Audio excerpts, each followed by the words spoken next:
What this building secretary thought was just another security protocol turned into the most expensive mistake of her career. By the end of this story, an entire management team was fired. A $450 million property empire was restructured, and one woman's prejudice destroyed a 20-year business relationship that had built an empire. Location: Meridian Heights Corporate Center, downtown Seattle. A stunning 52-story glass and steel monument piercing the Pacific Northwest skyline. The building houses some of the region's most influential tech companies, venture capital firms, and multinational corporations. Its polished marble lobby, adorned with contemporary art installations and floor-to-ceiling windows, represents the pinnacle of professional sophistication. Time: Wednesday morning, 8:43 a.m. during the bustling entrance rush as hundreds of professionals stream through the revolving doors. Main characters: Zara Okafor, 39, casually dressed in dark jeans, a simple navy blazer over a white t-shirt, and comfortable walking shoes. Her natural hair is pulled back in a simple ponytail, and she carries a well-worn black leather tote bag. She appears to be just another professional having a casual dress day. In reality, she's the founder and CEO of Okafor Development Group, one of the West Coast's most powerful commercial real estate empires. Madison Whitmore, 22, the head building security coordinator, immaculately dressed in a tailored charcoal suit with perfectly styled blonde hair. She takes immense pride in maintaining what she calls the Meridian Standard, an unwritten code about appearance and presentation that she believes separates true professionals from pretenders. Ashley Chen, 26, front desk receptionist, eager to please and professionally dressed. She's relatively new to the building and still learning the complex social dynamics that govern Meridian Heights. Various office workers, a diverse mix of tech executives, lawyers, financial advisors, and corporate professionals, all impeccably dressed for their high-stakes careers. Zara Okafor steps out of her silver Tesla Model S in the building's executive parking garage. She's deliberately dressed down today because she's been conducting early morning site visits across her property portfolio, checking on a construction project in Bellevue, reviewing renovation progress in Capitol Hill, and meeting with contractors about a new development in South Lake Union. Her assistant had reminded her about the 9:30 a.m. quarterly board meeting for Meridian Heights, but Zara had insisted on completing her property rounds first. "You can't manage what you don't personally inspect," she had told her team countless times. It was this hands-on approach that had built her company from a single property investment 15 years ago into a portfolio worth over $2.8 billion. As she walks through the parking garage toward the elevator bank, Zara checks her phone. Several text messages from her assistant, Catherine, reminded her about the day's schedule. 9:30 a.m., Meridian Heights board meeting, 50th floor. 11 a.m., conference call with Portland development team. 1 p.m., lunch with mayor's office re-affordable housing initiative. 3:30 p.m., site visit for new Fremont project. She scrolls through her emails quickly, noting updates from her property managers across 12 different buildings. The Pacific Northwest real estate market was booming, and Okafor Development Group was at the center of it all. The elevator arrives, and Zara rides up from the parking garage to the main lobby. The doors open to reveal the breathtaking grandeur of Meridian Heights' main floor. Soaring ceilings, imported Italian marble, and a massive abstract sculpture that had cost more than most people's homes. The morning light streamed through the floor-to-ceiling windows, casting geometric patterns across the polished floors. This was her building. Well, technically, it was owned by Meridian Heights Limited Partnership, but Okafor Development Group held the controlling interest. She had been the primary investor when the building was just an ambitious architectural rendering 12 years ago. Now, it generated over $180 million in annual revenue. Zara approaches the main security desk, a sleek marble and steel installation that commanded the center of the lobby. Ashley Chen looks up with a bright, professional smile. Good morning. Welcome to Meridian Heights. How may I assist you today? Morning. I need to get up to the 50th floor for a meeting. Absolutely. Just need to see your building access card, or I can call up to confirm your appointment. Zara reaches into her tote bag, then checks her blazer pockets. She realizes her executive access card is in her other purse, the one she didn't bring because it wouldn't fit her site inspection tools. You know what? I think I left my card in my other bag. Could you call up to Okafor Development Group on 50th? I'm Zara Okafor and I have a 9:30 board meeting. Ashley nods and reaches for the phone, but before she can dial, Madison Whitmore appears beside the desk. Madison's had been watching the interaction from her security station across the lobby, and something about this woman didn't sit right with her. Her trained eye immediately cataloged everything. The casual jeans, the simple t-shirt under a blazer that looked like it came from a department store rather than a designer boutique, the worn tote bag, and the comfortable walking shoes. This was not how executives dressed at Meridian Heights. Excuse me, I'll handle this. She turns to Zara with a polite but firm tone. What company did you say you were visiting? Okafor Development Group. I'm Zara Okafor. Madison's eyebrows raise slightly. She's been working security at Meridian Heights for 4 years and prides herself on knowing every legitimate business person who regularly accessed the building. The name doesn't ring any bells. Excuse me, I'll handle this. She turns to Zara with a polite but firm tone. What company did you say you were visiting? Okafor Development Group. I'm Zara Okafor. Madison's eyebrows raise slightly.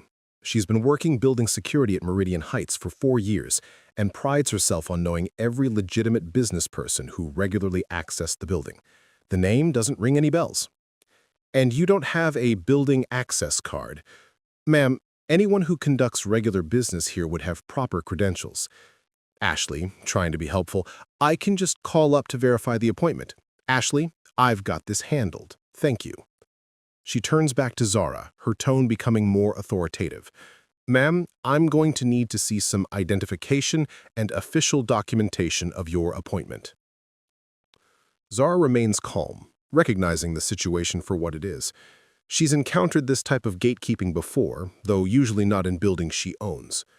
Of course. Here's my driver's license. She hands over her Washington state license.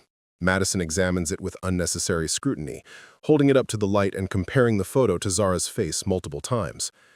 This just shows you're Zara Okafor. It doesn't prove you work for... What was the company name again? Okafor Development Group. Right. Do you have business cards, company documentation, a letter of employment, something that actually proves you're affiliated with this development company? The way Madison says development company carries a subtle tone of skepticism, as if such a company even exists. By now, the morning rush is in full swing. Dozens of professionals are streaming through the lobby, and the conversation at the security desk is starting to draw attention. A few people slow their pace, and Zara notices at least 3 phones discreetly pointed in their direction. I think there might be some confusion here. If you could just call upstairs to confirm my appointment. Ma'am, I've been managing security for this building for 4 years. I personally know every executive, every major client, and every regular business visitor who comes through these doors. I have never seen you before. A businessman in an expensive Armani suit slows down as he passes, pulling out his phone. A woman in designer heels pauses by the coffee cart, pretending to choose a drink while clearly listening to the conversation. Madison speaks louder, clearly performing for the growing audience. Ladies and gentlemen, this is exactly why Meridian Heights Corporate Center maintains the highest security standards in downtown Seattle. We don't simply take people's word for who they claim to be. Zara understands you're doing your job, but I really need to get upstairs. My board meeting starts in 20 minutes. Your board meeting. She looks Zara up and down pointedly. Ma'am, the executives who conduct board meetings in this building maintain certain professional standards. The implication hangs in the air. Several people in the lobby are now openly watching the interaction. Someone near the coffee cart whispers to their companion, This is getting interesting. Madison, do you have business cards, company documentation, a letter of employment, something that actually proves you're affiliated with this development company? The way Madison says development company carries a subtle tone of skepticism, as if such a company even exists. By now, the morning rush is in full swing. Dozens of professionals are streaming through the lobby, and the conversation at the security desk is starting to draw attention. A few people slow their pace, and Zara notices at least 3 phones discreetly pointed in their direction. I think there might be some confusion here. If you could just call upstairs to confirm my appointment. Ma'am, I've been managing security for this building for 4 years. I personally know every executive, every major client, and every regular business visitor who comes through these doors. She gestures around the impressive lobby. Meridian Heights Corporate Center maintains the highest security standards in downtown Seattle. We don't simply take people's word for who they claim to be. I understand you're doing your job, but I really do need to get upstairs. My board meeting starts in 20 minutes. Your board meeting. She looks Zara up and down pointedly. Ma'am, the executives who conduct board meetings in this building maintain certain professional standards. The implication hangs in the air. Several people in the lobby are now openly watching the interaction. Someone near the coffee cart whispers to their companion, "This is getting interesting." Madison, perhaps you're thinking of a different building. There are several office complexes in the area that might be more appropriate for the type of business you're describing. Ashley shifts uncomfortably behind the desk. She can see the situation escalating and wishes she could just make the phone call to resolve it, but Madison has clearly taken control. Zara, checking her watch. Look, I really need to get upstairs. Could we please just call to verify? Ma'am, anyone can have someone pretend to be their assistant on the phone. Do you have official company letterhead, business registration documents, something legitimate that proves you actually represent a real company? Those documents would be in my office upstairs. How convenient. Your office is upstairs, but you have no way to prove you belong here, no proper identification, and no professional appearance that would indicate you're actually an executive. A small crowd is now formed. The businessman with your money suit is clearly recording, speaking quietly into his phone. Folks, you're watching what appears to be a pretty intense security situation at Meridian Heights. This woman claims to be some kind of executive, but building security is not having it. Madison, emboldened by the audience and confident in her authority, decides to make this a teaching moment about building security. Ladies and gentlemen, this is exactly why Meridian Heights maintains the most stringent security protocols in the Pacific Northwest. We protect our legitimate tenants and their businesses by ensuring unauthorized individuals don't gain access to sensitive areas. She turns back to Zara with renewed authority. Ma'am, I'm going to need you to leave the premises immediately, or I'll have to call building security to escort you out. Zara checks her phone, 9:07 a.m. Her board meeting starts in 23 minutes.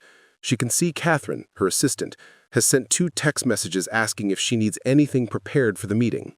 Before you do that, Madison, let me ask you something. Are you familiar with the ownership structure of Meridian Heights Corporate Center?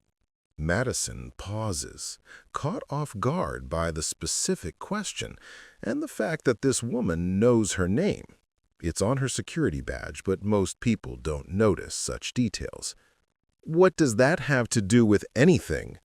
I'm just curious about how much you know about the building where you work. Ma'am, I don't have time for riddles. You need to leave immediately. Do you know who owns this building, Madison? That's confidential corporate information that's none of your business. Actually, I think you'll find it's very much my business. She opens her phone and scrolls through her contacts. The businessman recording speaks quietly to his camera. Okay, folks, this lady seems pretty confident for someone who's supposedly trying to talk her way into a building illegally. Ma'am, you can make whatever calls you want from outside the building. Security policy is clear. You're absolutely right about one thing, Madison. Building security policy is very clear. And I think we should review exactly what those policies say. She finds the contact she's looking for. Catherine Morrison, executive assistant, and hits dial. Ma'am, you cannot make personal calls in the lobby. Zara holding up a finger as the call connects. Hi, Catherine, it's Zara. I'm actually downstairs in the main lobby right now. She pauses, looking directly at Madison. Yes, we seem to have a small security situation. Madison's confident expression falters slightly. This woman's tone is too calm, too assured for someone who's supposedly trying to talk her way into a building illegally. Zara, could you come down to the main security desk and bring the building ownership documentation? I think we need to have a conversation about access protocols. The crowd in the lobby has grown to about 15 people now. Word is spreading through whispered conversations and text messages. The woman in designer heels is now openly recording with her phone. Ashley looks nervously between Zara and Madison, sensing that something significant is about to happen. She's been working in corporate environments long enough to recognize when power dynamics are about to shift dramatically. Madison, still maintaining her authority, but with a growing sense of unease, says, Ma'am, I don't care who you think you're calling. Building security policies are established by management and cannot be overridden by anyone. Zara, hanging up the phone, says, You know what, Madison? You're absolutely right about building security being important. In fact, it's so important that the building ownership takes it very seriously. She looks around at all the phones recording the interaction. And in about 3 minutes, when my assistant gets down here with the documentation, we're going to have a very detailed conversation about exactly what those security policies say, who established them, and who has the authority to modify them. The lobby has become an impromptu theater. More people are gathering and the energy in the room is palpable. Several people are live streaming on various social media platforms. The young woman in a tech company hoodie whispers to her companion, Is this going viral? This feels like it's going viral. Madison looks around at the crowd and realizes she's in deeper than she intended. But she's committed now, and backing down would mean losing face in front of everyone. Ma'am, I don't care who you think you're calling. Building security policies are established by management and cannot be overridden by anyone. Zara, checking her phone. You know what, Madison? You're absolutely right about building security being important. In fact, it's so important that the building ownership takes it very seriously. She looks around at all the phones recording the interaction. And in about 3 minutes, when my assistant gets down here with the documentation, we're going to have a very detailed conversation about exactly what those security policies say, who established them, and who has the authority to modify them. Madison turns toward the sound, and for the first time since the interaction began, her confidence wavers visibly. The woman approaching is clearly a high-level executive assistant, perfectly dressed, carrying a leather portfolio, and moving with the kind of authority that comes from representing serious power. The crowd senses the climax approaching. Phones are raised, live streams are focused, and conversations stop. Zara, to the crowd, Ladies and gentlemen, I apologize for the disruption to your morning, but I think we're about to have a very educational conversation about assumptions, authority, and accountability. Catherine Morrison appears through the crowd, her expression a mixture of concern and barely controlled anger. She's a tall, elegant black woman in her mid-40s, wearing a power suit that clearly cost more than most people's monthly salary. She carries herself with the unmistakable authority of someone accustomed to managing complex corporate situations. Catherine, approaching the security desk, Ms. O'Coffer, I got your call. What seems to be the situation here? The formal use of Ms. O'Coffer in Catherine's professional tone sends a ripple through the crowd. Madison's face goes pale as she begins to realize that this might not be going the way she expected. Zara, Catherine, I'd like you to meet Madison Whitmore, head of building security. Madison has some questions about my credentials and my right to access the building. Catherine looks at Madison with the kind of measured assessment that corporate executives use when evaluating whether someone is about to become a problem. I see. And has Ms. O'Coffer's building ownership documentation been requested? The phrase building ownership documentation hits the lobby like a bomb. The businessman recording whispers urgently into his phone. Did she just say building ownership? Oh my God, I think this woman owns the building. Madison's world begins to crumble as the implications hit her. Madison, weakly, building ownership? Catherine, opening her leather portfolio. Madison, is it? I have here the current corporate ownership documents for Meridian Heights Corporate Center. Would you like me to show you exactly who you've been preventing from accessing her own building? The silence in the lobby is deafening. Everyone understands that they're witnessing something extraordinary, a complete power reversal that none of them saw coming. Catherine pulls out a set of official documents and places them on the marble security desk where everyone can see. Meridian Heights Limited Partnership, primary controlling interest held by O'Coffer Development Group.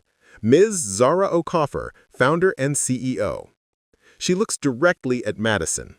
The woman you've been treating like a security threat is actually your ultimate boss. Madison stares at the documents, her face cycling through disbelief, horror, and growing panic. Ashley covers her mouth with her hand, realizing she's been witnessing a career-ending mistake. Zara, calmly. Madison, I want you to understand something. I wasn't trying to sneak into this building. I was trying to get to my own board meeting in my own conference room in the building that my company owns.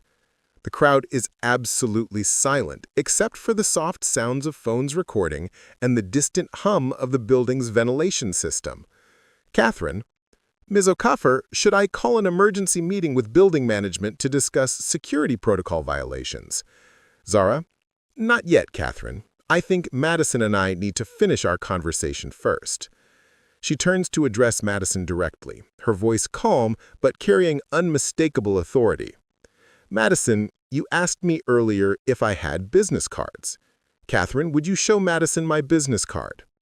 Catherine hands over a simple but elegant card. Zara O'Coffer, founder and CEO, O'Coffer Development Group. Zara, you asked if I had company documentation.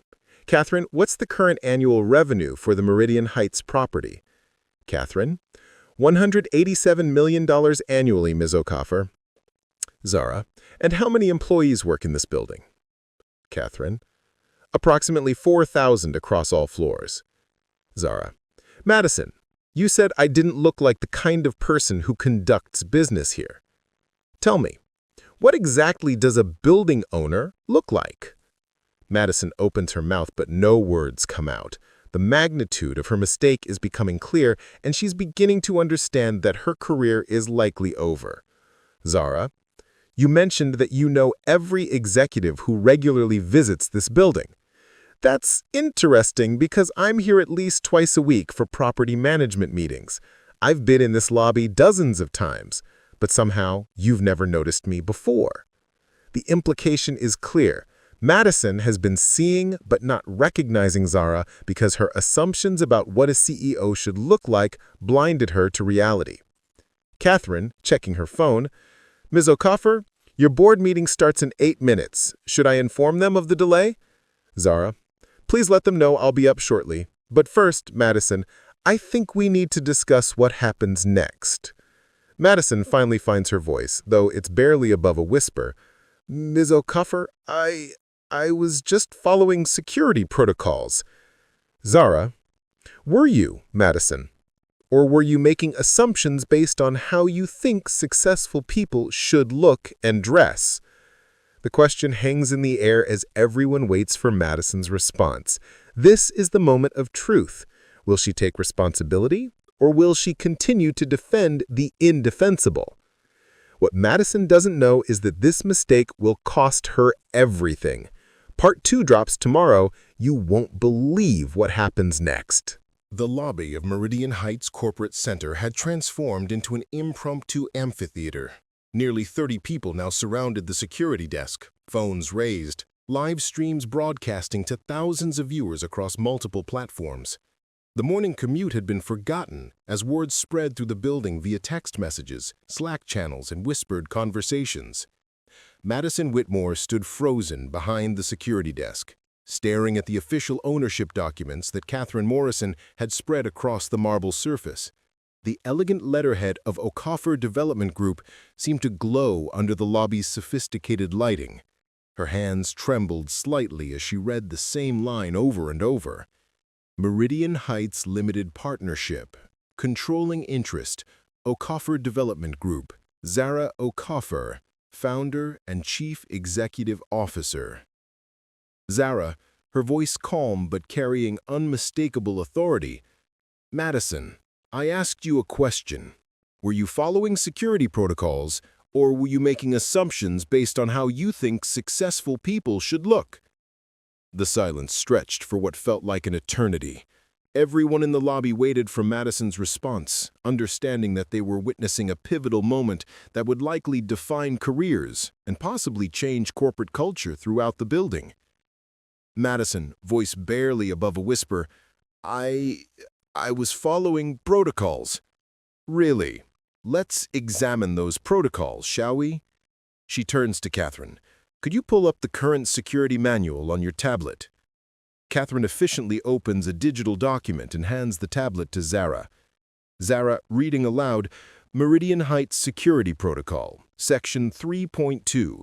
All visitors without building access cards must provide identification and have their appointments verified through direct communication with the hosting party. Madison, did you attempt to verify my appointment? Madison's face grows paler. You didn't seem... That's not what I asked. Did you follow the protocol and attempt to verify my appointment? Madison, no, but... Zara, continuing to read, Section 3.4. Security personnel must not make judgments based on visitor appearance, attire, or perceived socioeconomic status. Madison, in your professional opinion, did your actions align with this policy? The businessman who had been live streaming whispered urgently to his camera, Folks, she's systematically dismantling this security coordinator using the building's own policies. This is absolutely brutal. Madison looked around the lobby desperately, as if searching for someone to rescue her from this nightmare. Ashley Chen had backed away from the security desk, clearly wanting to distance herself from the unfolding disaster. Catherine, checking her phone. Miss Okafor, I'm receiving messages from several board members. Word is spreading through the building quite rapidly. Indeed, the crowd in the lobby continued to grow. Employees were coming down from upper floors, drawn by rumors spreading through the building's communication networks. A group of executives in expensive suits had gathered near the elevator bank, clearly discussing the situation in hushed tones. Zara, Madison, I want you to understand something very important. This isn't just about one interaction. This is about systematic bias that affects how people are treated in professional environments. She gestured to the crowd around them. Everyone here is witnessing how assumptions can completely override professional judgment. You didn't just refuse me access, you refused to follow basic verification procedures because you had already decided I didn't belong here. A new voice cut through the tension from the edge of the crowd. Excuse me, what's going on here? Everyone turned to see a tall, distinguished man in an immaculate navy suit pushing through the crowd. It was Robert Blackstone, the building's general manager, Madison's direct supervisor, and the person responsible for all day-to-day operations. Robert, approaching the security desk, Madison, I received several calls about a situation in the lobby. What's the... He stopped mid-sentence as he noticed Catherine Morrison's presence, then his eyes fell on the ownership documents spread across the desk. Miss Okafor, I wasn't expecting you this morning. Is everything all right? The crowd stirred as Robert's recognition of Zara confirmed what many had begun to suspect. Madison's face went ashen as she realized her supervisor not only knew Zara personally, but was treating her with obvious deference. Zara, good morning, Robert. I'm afraid we have a rather significant situation here. Your security coordinator has been preventing me from accessing my own building for the past 20 minutes. Robert's expression shifted from concern to horror as he processed the implications. Robert, turning to Madison, "What? Madison, please tell me this is some kind of misunderstanding." Madison, desperately, "Mr. Blackstone, she didn't have proper identification. She was dressed casually, no access card, no appointment verification. I was following security protocols." Robert, looking at the ownership documents, "Madison, this is Zara O'Coffer. She owns this building. She doesn't need an appointment. She is the appointment." The crowd erupted in whispers and gasps. Several people could be heard explaining the situation to friends on phone calls. Catherine, "Mr. Blackstone, Miss O'Coffer has been attempting to reach her 9:30 board meeting. She's now 25 minutes delayed due to this situation." Robert checked his watch and looked stricken. He knew that Zara's quarterly board meetings involved major financial decisions affecting the building's operations and the livelihoods of thousands of employees. Robert, Miss Okafor, I am profoundly sorry. This should never have happened. Madison, in my office immediately after we resolve the situation. Zara, actually, Robert, I think we should resolve this right here, in front of everyone who witnessed it. She turned to address the crowd that had gathered. Ladies and gentlemen, I want everyone here to understand what just happened and why it matters. This isn't just about one person's mistake. It's about systematic assumptions that affect how people are treated in professional environments every single day.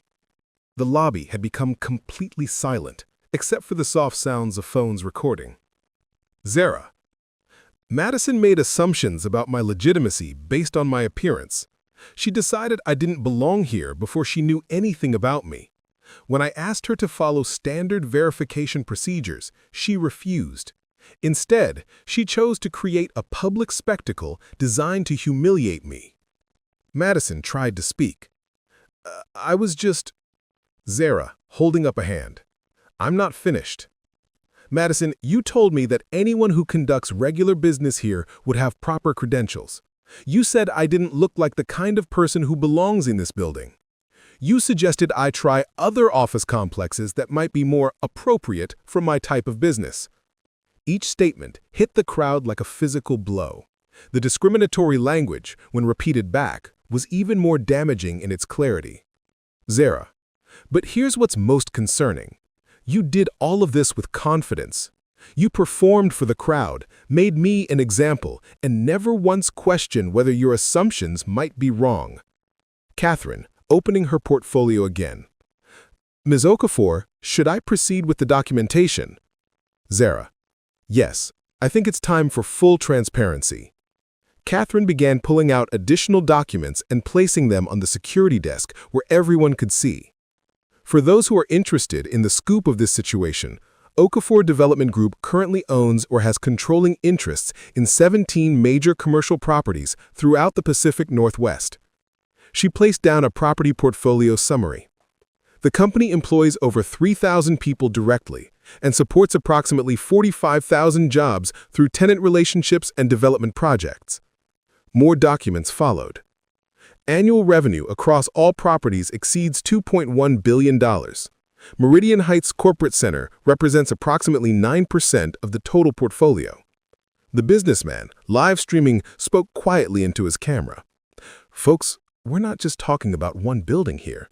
This woman runs a multi-billion-dollar empire, and building security just treated her like a threat. Robert, to Madison, his voice tight with controlled anger. Do you understand what you've done? Do you comprehend the magnitude of this situation? Madison, but I was following... You were following your assumptions, not your training. Madison, in 4 years of employment, have you ever been instructed to refuse standard verification procedures?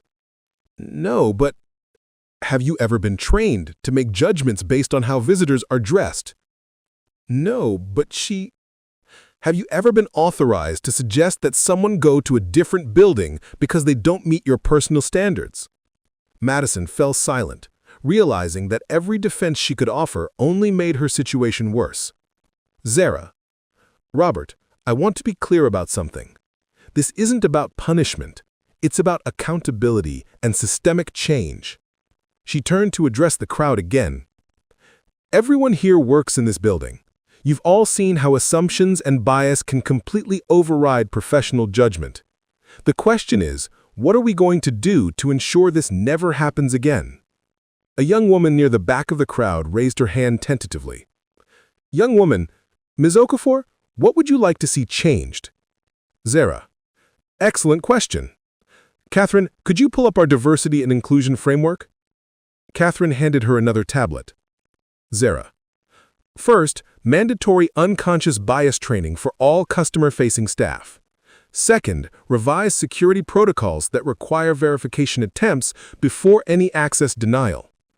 Third, regular diversity audits of how visitors and tenants are treated. She looked directly at Madison.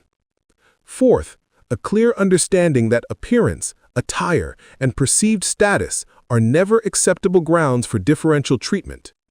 Robert. Ms. Okafor, we'll implement everything you've outlined immediately. Zara. I'm not finished, Robert. Fifth, we're establishing a building-wide incident reporting system. Anyone who experiences or witnesses discriminatory treatment can report it directly to building ownership. Catherine was taking notes rapidly. Sixth, we're creating a diversity advisory committee with representatives from all tenant companies. Real change requires input from everyone who works here. The crowd was listening intently, understanding that they were witnessing the creation of new policies that would affect their daily work environment. Zara. And finally, we're implementing quarterly reviews to ensure these policies are being followed and are effective in creating an inclusive environment. Miss Okafor, regarding Madison's employment status, that's your decision, Robert, but I want to be clear about the standards we expect moving forward. She turned to Madison, who had been standing in stunned silence. Madison, I want you to understand something. This isn't about destroying your career, it's about learning from this moment. You have a choice to make. Madison looked up hopefully. You can continue to defend your actions and blame policies for what was clearly personal bias, or you can acknowledge what happened, take responsibility, and commit to being part of the solution. Miss Okafor, I think I understand now what I did wrong. Tell me what you understand. I made assumptions about you based on how you looked. I didn't follow proper procedures because I had already decided you didn't belong here. The admission was painful but clear. I'm sorry. I'm really, truly sorry. Not just because you own the building, but because what I did was wrong regardless of who you are. That's a start, Madison. But sorry isn't enough. What are you going to do differently? I need to examine my own biases. I need training. I need to follow procedures regardless of my personal assumptions. Madison, you're suspended pending a full review of this incident. You'll be required to complete comprehensive bias training before any consideration of return to duty. I understand. Madison, I want you to know something. Everyone makes mistakes. The question is whether we learn from them and commit to doing better. She addressed the crowd again. This situation is going to be documented and shared throughout our property portfolio as a training case study, not to humiliate anyone, but to help others recognize how bias can override professional judgment. A woman from the crowd called out, Miss Okafor, how long have you owned this building? 12 years. Since it was just architectural drawings, Okafor Development Group was the primary investor in this project. Another voice. How often are you here? At least twice a week for property management meetings. I also have an office on the 50th floor. The implications were clear. Madison had been working security in a building where the owner was a regular presence, but her assumptions had made her blind to that reality. Catherine, checking her phone. Miss Okafor, your board meeting is now running 40 minutes late. The board members are asking if they should reschedule. No, we'll proceed.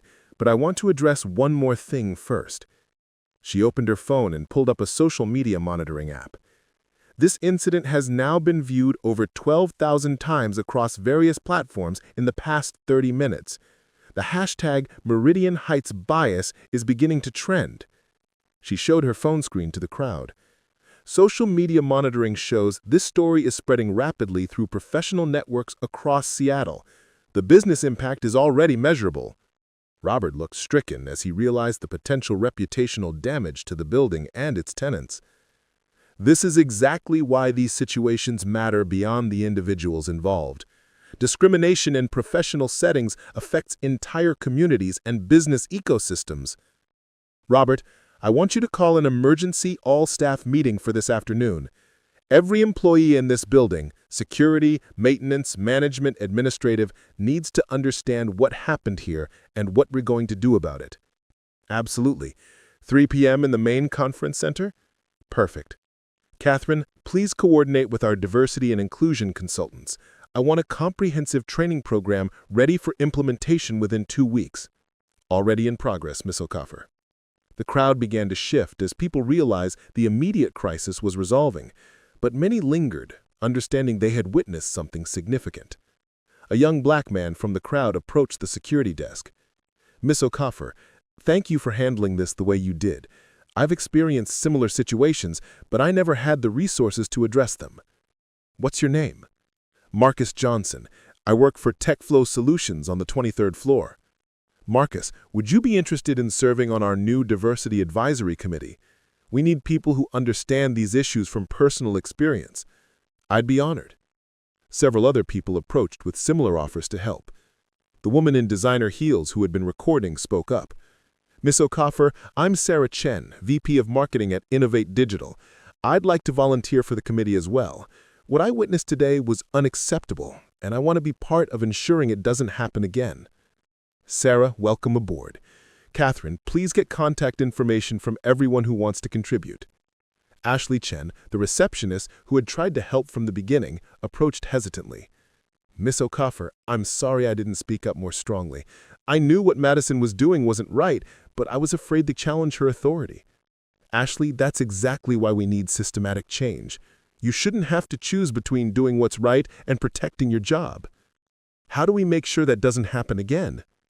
By creating clear policies that protect employees who report discrimination, and by establishing direct communication channels to building management that bypass immediate supervisors when necessary.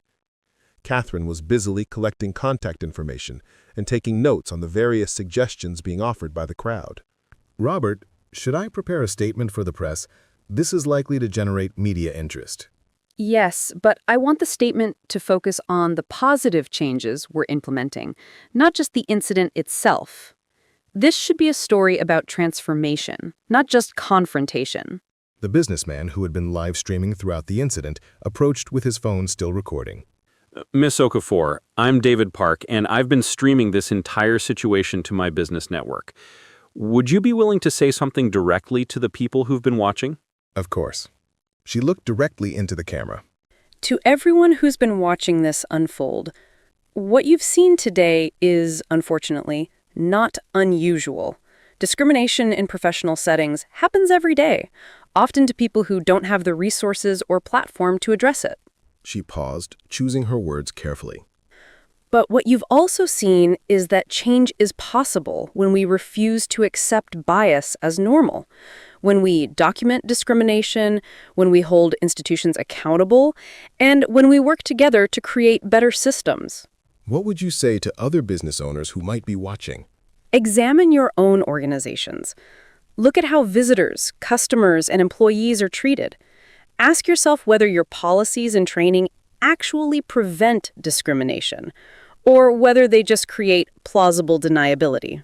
And to people who might face similar situations? Document everything. Know your rights. Don't accept discrimination as normal. And remember that individual dignity matters, but systematic change protects everyone. Ms. Okafor, it's now 10:15. Your board meeting. Right. One final announcement before I head upstairs. She addressed the crowd, which had remained remarkably engaged throughout the entire incident. What happened here today is going to become a case study for our entire property portfolio. But more importantly, it's going to become a model for how institutions can respond to discrimination when it occurs. She gestured around the lobby. This building employs 4,000 people from dozens of different companies. Each of you goes home tonight with a story about what you witnessed. Each of you has the opportunity to examine your own workplaces and ask yourself whether they would handle a similar situation with the same commitment to accountability and change. The crowd listened intently. Real change happens when individual incidents become catalysts for systematic transformation. That's what we're committed to here at Meridian Heights. Ms. Okafor, on behalf of building management, I want to assure you and everyone here that we will implement every change you've outlined, and we'll do it with full transparency and accountability.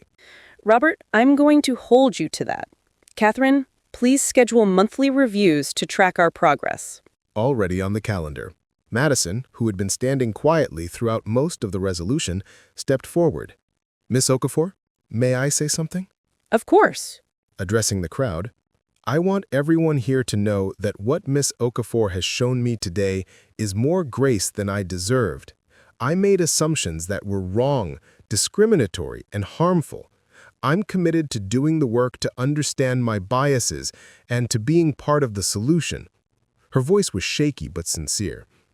To anyone who might face similar treatment in the future, you deserve better, and I promise that if I'm given the chance to return to this position, I will do better.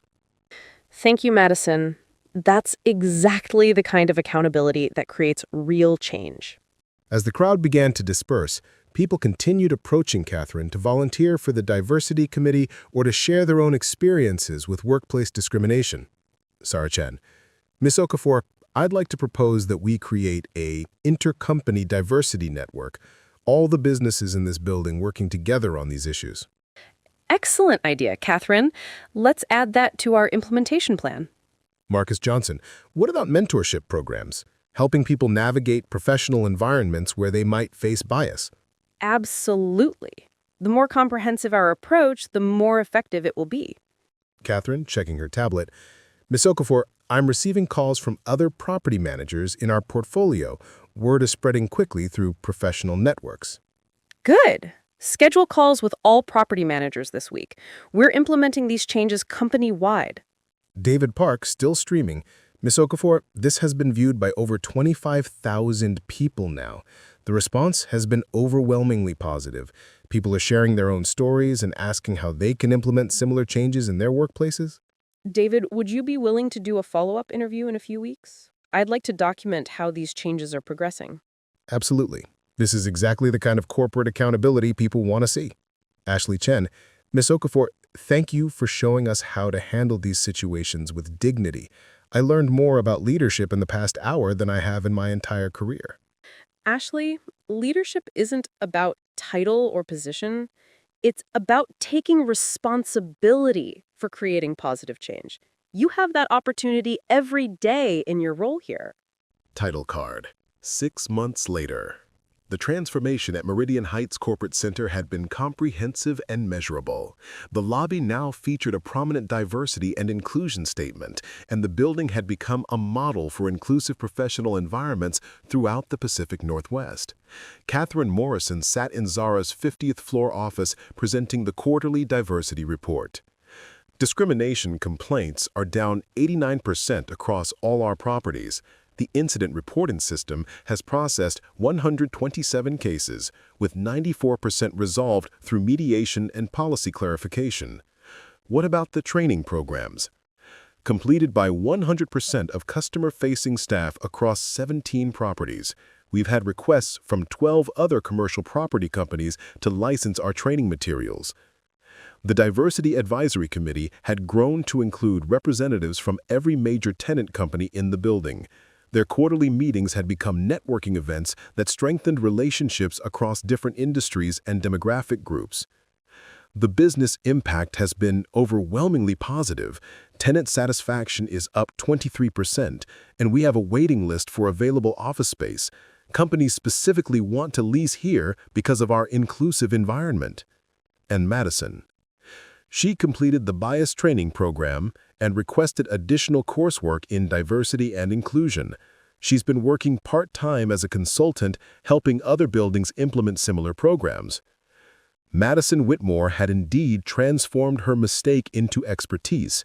After completing comprehensive bias training, she had become an advocate for inclusive security practices, speaking at industry conferences about the importance of examining assumptions in professional settings. She asked me to give you this. Catherine handed over a letter from Madison. Zara opened it and read silently. The letter read, "Miss Okafor, I wanted you to know that the worst day of my career became the most important day of my life. The grace you showed me taught me more about leadership than any training program ever could. I'm now working to help other security professionals understand how bias can override judgment, and I'm committed to ensuring that what happened to you never happens to anyone else. Thank you for choosing transformation over retribution. Madison." Send her my regards, and let her know that her work with other buildings is making a real difference. The impact has extended far beyond our properties. The hashtag Meridian Heights Bias became a movement for corporate accountability. 17 major companies have implemented similar policies based on our model. What about the broader community impact? The Seattle Business Journal named you Executive of the Year for transforming a discrimination incident into an industry-wide movement for inclusion. The mayor's office wants to discuss implementing similar standards for city contractors. Schedule that meeting. Real change happens when individual actions inspire systematic transformation. She looked out the window at the Seattle skyline, where several other buildings now flew diversity and inclusion banners inspired by the Meridian Heights model. "Miss Okafor, you have the quarterly board meeting in 30 minutes. This time, I think I'll take the executive elevator." They both laughed, understanding the journey that had brought them to this moment. "Zara, what's the most important lesson we learn from all this?" That dignity isn't negotiable. Preparation is power, and systematic change protects everyone. Exactly. And that real leadership means using difficult moments to create positive transformation. As they prepared for the board meeting, Zara reflected on how a single incident of discrimination had become a catalyst for industry-wide change.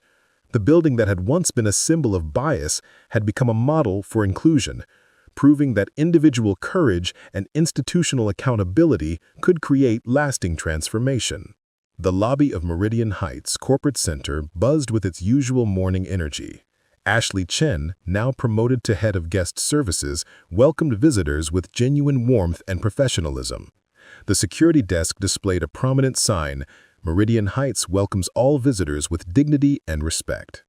Marcus Johnson, now co-chair of the Diversity Advisory Committee, was leading a group of business leaders on a tour of the building's inclusive practices. Sarah Chen had partnered with Okafor Development Group to create similar programs at other commercial properties throughout the region. The businessman, David Park, had become a documentary filmmaker, creating a feature-length film about corporate transformation that had been screened at business schools across the country.